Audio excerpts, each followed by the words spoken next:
Se dice que una onda está linealmente polarizada si el campo eléctrico resultante vibra en la misma dirección todo el tiempo, en un punto particular.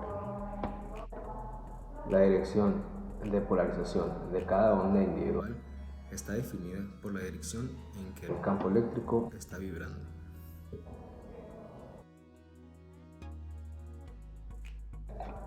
Es la técnica más común de polarización de luz. Utiliza un material que transmite ondas cuyos vectores de campo eléctrico caen en un plano paralelo en ciertas direcciones y absorbe ondas cuyos campos eléctricos están en todas las otras direcciones. Es común referirse a la dirección perpendicular de las cadenas moleculares como el eje de transmisión. En todo caso, en un polarizador ideal, toda luz con un campo eléctrico paralelo al eje de transmisión se transmite. Toda luz con campo eléctrico perpendicular al eje de transmisión se absorbe.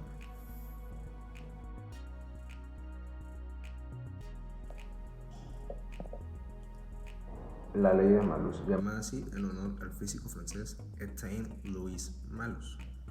Experimento que utilizaba una pantalla de monitor como fuente de luz polarizada, llamada ley de Malus.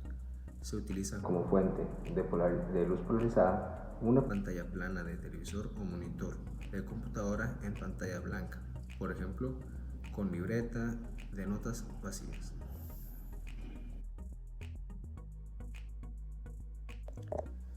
El ángulo de incidencia para el cual el rayo reflejado está completamente polarizado se le llama ángulo de polarización, ángulo OP.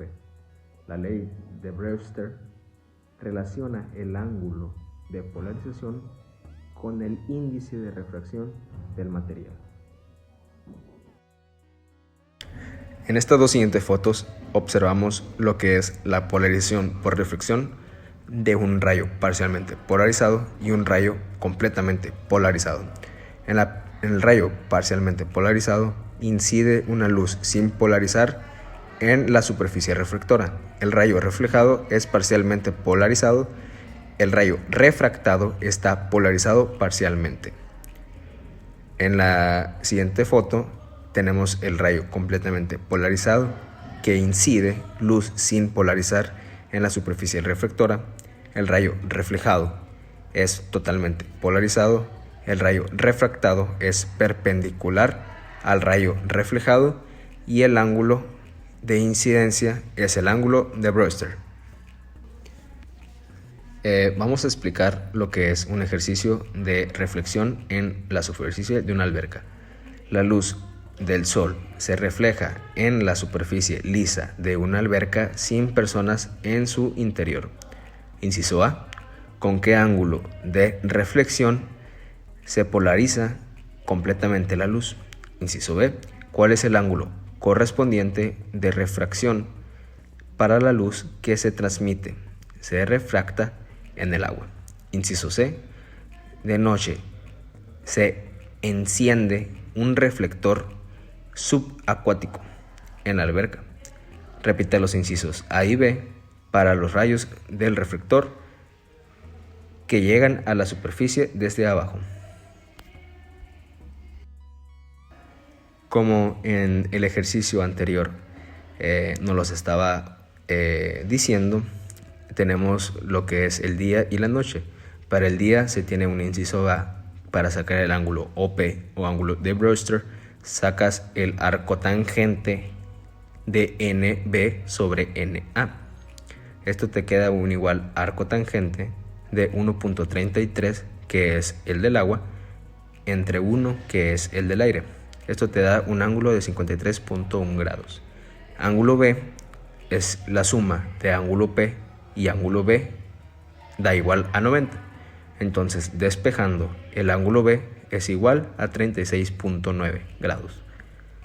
Y para el caso de la noche, el ángulo P y el ángulo B de noche, ángulo P se saca con el arco tangente de 1 entre 1.3, que es el agua está siendo dividido por el aire.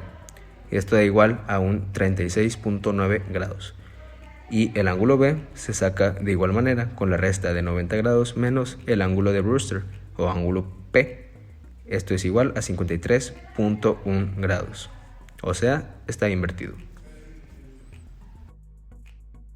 En ciertas estructuras cristalinas, la velocidad de la luz no es la misma en todas las direcciones. Tales materiales se caracterizan por dos índices de refracción. A estos materiales a menudo se les llama materiales de doble refracción o birrefringentes. El rayo ordinario O se caracteriza por un índice de refracción NO. Este es el mismo en todas las direcciones. El segundo rayo es el rayo extraordinario E, el cual viaja en diferentes velocidades en diferentes direcciones.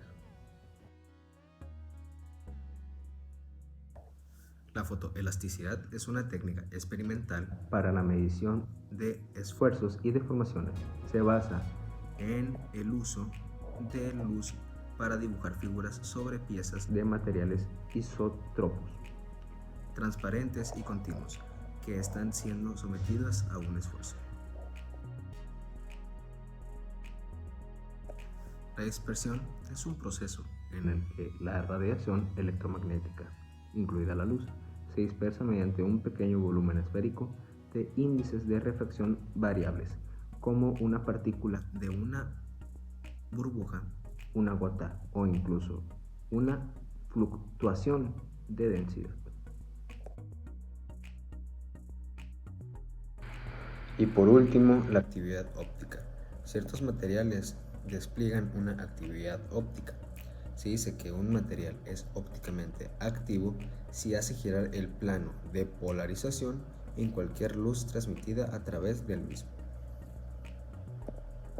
Tenemos como último los ejemplos que son de polarización, que está el más sencillo, que es el del cine. Cuando tú vas al cine a las funciones 3D, estas funciones las miras sin lentes y se miran borrosas, distorsionadas. Esto es porque no es solo una foto, son 3 fotos que al ponerte tus anteojos, estas mismas se utilizan como filtros para verse de una perspectiva diferente.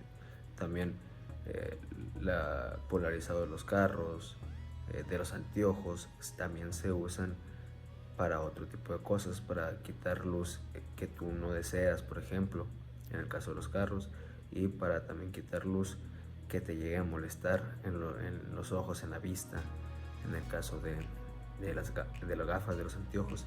También se usan en las fotografías para contrastes, aumento de contrastes y ese tipo de cosas en las cámaras profesionales.